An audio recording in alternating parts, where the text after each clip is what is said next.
Hi, I'm Delusion Dispeller. I am back. Really back. Look at how much clearer and brighter and nicer this picture is. It's called I Learned to Use Video Enhancement on my camera. So, from now on, our videos are going to be a lot easier to see. I do apologize for all that time when everything was just kind of shady and not very clear. I didn't like it either. I kept watching my videos going, oh, that's just like, I could do so much better than that. It's not that pleasant to watch. So, I am back. I have improved my videos. Welcome to all newcomers. I'm not going to shout out right now because I'm not exactly sure of names. I've been on a fast for 4 days. Just came back recently. Here's the butterfly for this time around. It's just pink and gray, nothing fancy schmancy, but it's a butterfly. Okay, well anyways, today I'm going to talk to you on the topic of gaslighting. And I think it's a really important topic to cover. Many people have covered it already. I'm just getting my notes ready here on my other computer. And I will share what I know about gaslighting, how it all works, etc. And why it's so dangerous, because it really is dangerous. It's probably one of the most dangerous parts of being abused by a narcissist is when they gaslight you. And anybody that's been through it, they know what I'm talking about.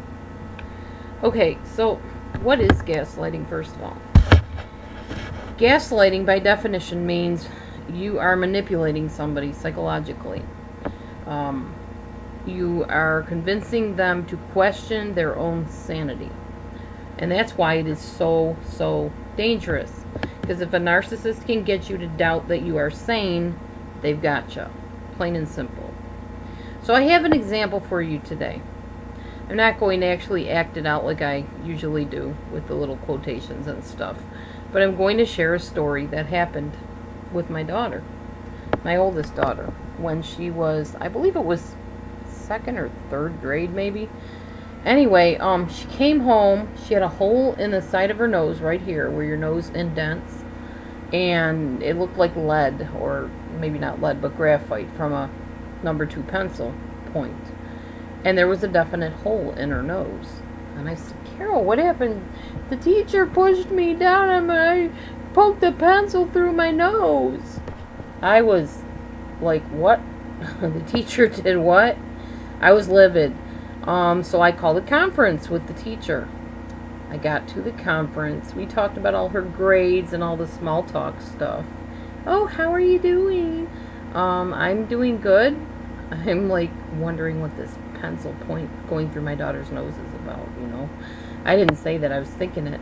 Well, then finally the time came where I said, look, I need to address something with you. My daughter came home and said that you shoved her head down on a desk and she put her pencil point through her nose. That basically, she said, well, what did she tell you exactly? I said, well, she said that you were doing what they call the melt, where everybody just sort of blocks out their brain and relaxes, and we're not going to get into what I think of that little thing. But anyway, my daughter was not doing it as fast as the teacher had apparently wanted her to, so the teacher came by and shoved her head down with my daughter holding a pencil in her hand, which went through her nose. Clear as day. It didn't seem like anything contrived or that she made up. So the teacher said, well, that's not exactly what happened. And she looks at my daughter, and I will never forget this as long as I live. That's not what happened, Amber. Was it? Tell your mother what really happened. Now, I'm sorry, not Amber, Carol. Now, you have to understand something. I'm not the type of mother who believes my children just because they're my children. I believe them if what they're telling me is true to their character. There was no way I doubted her. She had a hole in her nose. And I don't think she would have purposely poked her nose with a pencil. She wasn't that type of child. She wasn't into that weird stuff. So I knew something was rotten in Denmark. Anyway, stay tuned. I'll tell you the rest of this story. Thanks for watching. Be right back.